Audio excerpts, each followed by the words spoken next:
حضرت ابن عمر رضی اللہ تعالیٰ عنہ سے روایت ہے کہ ایک آدمی نے رسول اللہ صلی اللہ علیہ وآلہ وسلم سے پوچھا کہ احرام باندھنے والا کپڑوں میں سے کیا پہنے؟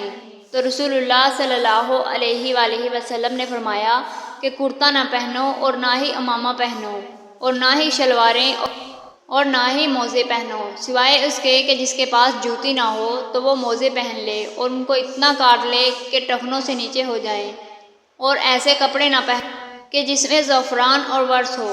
صحیح مسلم حدیث نمبر 2791۔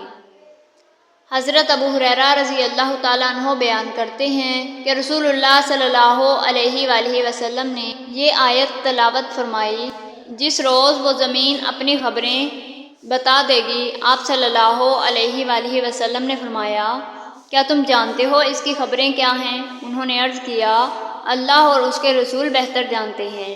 آپ صلی اللہ علیہ وآلہ وسلم نے فرمایا، اس کی خبریں یہ ہیں کہ وہ ہر مرد اور ہر عورت کے متعلق اس کے تمام اعمال کے متعلق گواہی دے گی جو اس نے اس کی پشت پر کیے ہوں گے، اور وہ کہے گی اس نے فلاں فلاں دن مجھ پر فلاں فلاں کام کیا تھا۔ آپ صلی اللہ علیہ وآلہ وسلم نے فرمایا، یہ اس کی خبریں ہیں۔ مشکوٰۃ المصابیح حدیث نمبر 5544۔ حضرت ابو ہریرہ رضی اللہ تعالیٰ عنہ بیان کرتے ہیں کہ رسول اللہ صلی اللہ علیہ وآلہ وسلم نے فرمایا، اس ذات کی قسم جس کے ہاتھ میں میری جان ہے، دنیا ختم نہیں ہوگی حتیٰ کہ لوگوں پر ایک ایسا دن بھی آئے گا کہ قاتل کو معلوم نہیں ہوگا کہ اس نے کس وجہ سے قتل کیا، اور مقتول کو معلوم نہیں ہوگا کہ اسے کس وجہ سے قتل کیا گیا۔ عرض کیا گیا کہ یہ کس وجہ سے ہوگا؟